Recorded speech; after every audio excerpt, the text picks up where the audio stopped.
রাজ্য বিধানসভায় মহামান্য রাজ্যপালের ভাষণের উপর আলোচনা ছিল। তো সেখানে আমরা আলোচনায় সকলে অংশগ্রহণ করেছি এবং সেই আলোচনার বিষয়বস্তু আপনারা সবই জানেন, দেখেছেন।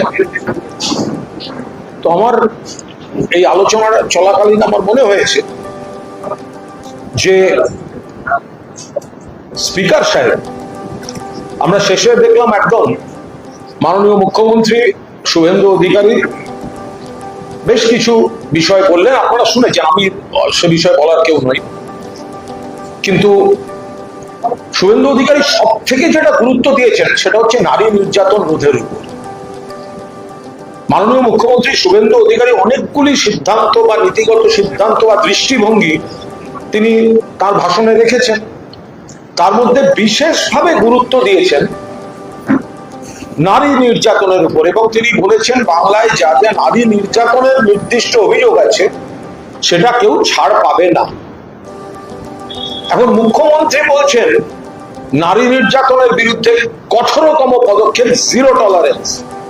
রাজ্যপালের ভাষণে রয়েছে নারী নির্যাতনে জিরো টলারেন্স। আর মাননীয় স্পিকার সাহেব নারী নির্যাতনে অভিযুক্ত একজনকে তিনি বিরোধী দলনেতার পদে অনৈতিকভাবে বসিয়ে দিলেন। তো এটা তো সম্পূর্ণ রকম ভাবে পরস্পর বিরোধী হয়ে যাচ্ছে।